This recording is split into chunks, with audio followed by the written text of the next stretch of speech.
Hey guys, welcome back to ArtosisCasts. We're continuing on with this 4-game ladder series between Snow and Sharp. And we are not on Dominator. We are on Roaring Currents, which is an amazing island map that we have all grown to love. Oh my god, that doesn't fit at all. Sorry about that. Every now and then. There's a lot to do to cast a game. Anyways, here we are, and Snow is going for a proxy, I do believe. So, Roaring Currents is, I've said it a lot of times, this is probably the most imbalanced map we've ever seen for PvT, and I don't think the Protosses have done as well as they should have on this at all. I actually still think it's a good map for PvZ, despite literally no maps being won in ASL by Protoss against Zerg. But they actually played like garbage. I am not going to sugarcoat it. The Protosses have not been utilizing the map for like in ways that it's good. Okay? Like, I'm not sugarcoating. I'm not doing it. I'm not going to pretend that everyone's a genius at this game. They can be much better than me and still make garbage decisions with garbage builds. Now, this is a good thing to mix in on this map. The thing about this map is Nexus First is unstoppable. It's the longest rush distance and it's up a hill. In normal circumstances, Nexus First can hold, but here it's literally unstoppable. Also, a lot of Terran players go for fast expansions here, but you can proxy gate, so that makes it really hard. It's like, oh, do I play like greedy? And so therefore, a lot of Terrans play middle of the road. A lot of Terrans will just go like factory expansion here because it's like very hard to predict what your opponent will do, and it's better to play from a deficit than from an auto loss. Now, Sharp actually comes out and finds this very, very fast gateway. He should make his gas. Oh, actually, this is completely fine. This is completely fine. That's kind of a funny location for it. Like, it's good for rallying, but it's kind of far up there. Yeah, I don't know. That's not where I feel like he should have put it, but that's okay. I don't want to nitpick on something like that. SCV did die. And yeah, like two racks is actually a really good counter against a proxy gate or 2 proxy gates because you can get out there relatively quickly. Now he took 2 hits on the Marine, so like that was some poor micro at first. The Marine kind of bumped up and went in the wrong direction. But yeah, you can, with 2 racks, you can go out and kill the proxy gate really quickly and put on some counter pressure. So we'll see how Snow wants to deal with that. He is going up to a Cybernetics core right now. My best guess is he'll rush to Reaver because he's Snow, and that's just kind of like his comfort zone. Now, this Marine can't be hit by Zealots. It has already taken some damage, and you can see Sharp is chasing around the Zealot with like quite a few SCVs there. Oh, man. Oh, man. Looks like he did trap the Zealots behind there for the most part. Not the best micro here from Snow or from Sharp so far. Snow's micro has been very good with the Zealots, as per the usual. Another Zealot comes in. Look at this. 3 kills on that one. 3 kills on that one. Just brutal. And in fact, this Marine walked too far down. Okay, he does. Nope, he doesn't get it back. Still hittable. There's only enough room in here, I think, for one Marine to not be hit. I'm pretty sure. But yeah.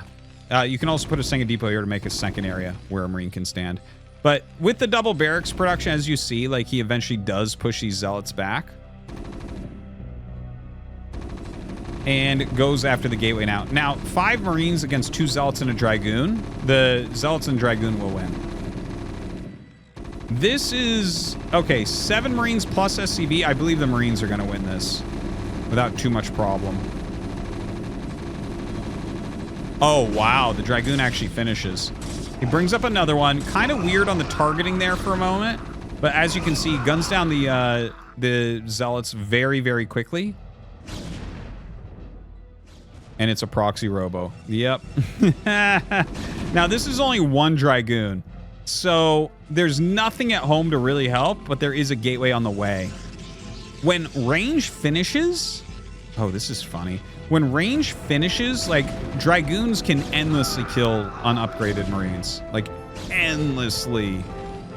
You know, there was a game in ASL where Light went double proxy barracks against Rain, and he killed all but 2 probes, but Range finished, and Rain just came back in 1. He just microed his Dragoons, and that was it, and the Marines can never hit them.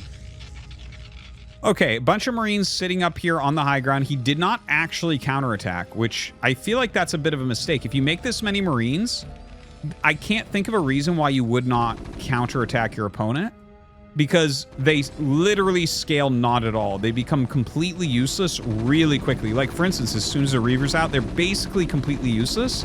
So generally, even if you're going to lose them, even just walking across the map with your 7 Marines and, like, killing a goon and 2 probes or something is like, yeah, okay, well, that's better than them doing nothing for the rest of the game. Yeah, it's sitting in a bunker, but, like, you're kind of letting Snow do what he wants. So I'm not a big fan of not attacking. I think he definitely should have, but he's sitting back defensively, so let's see. It might pay off. Like, you know, this is pretty all in from Snow. Couple proxy gates here, Reaver tech here. But without a bunker, the Marines stand no chance against the Reaver. And the Reaver, of course, can break a bunker as well. And you can't really repair through it because it can just target the SCVs that are repairing. So it's very tricky. Very tricky. Reaver is the reason why we don't ever see Bio. It's not Psystorm. It's Reaver. I mean, Psystorm's stronger than Psystorm in StarCraft 2 also, by far. But the Reaver is what really dismantles any sort of Marine-based strategy. Okay, lands his Reaver. And just a GG. Well, a little bit anticlimactic. You know, we saw some kind of weakish micro from Sharp.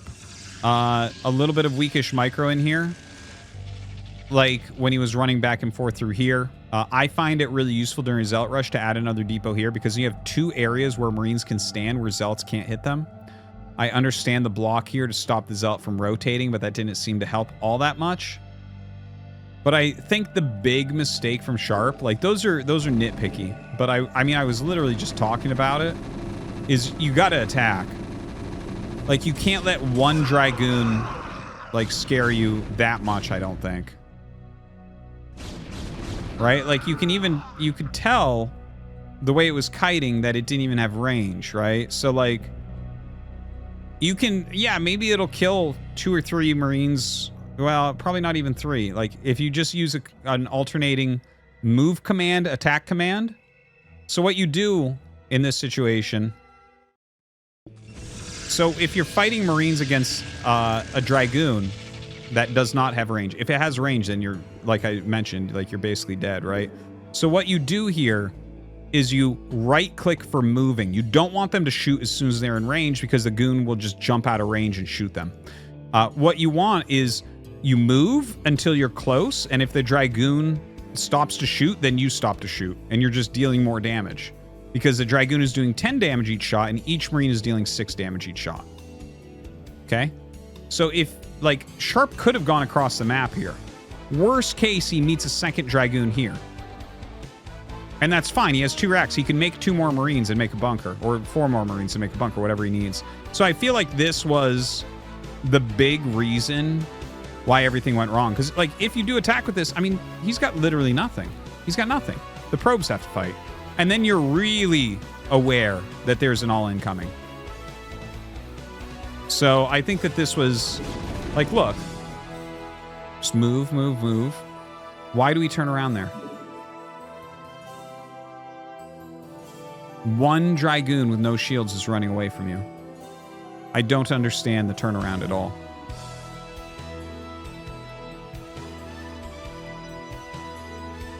Well, anyways, thank you for watching, guys. Hope you enjoyed. That was a quick one.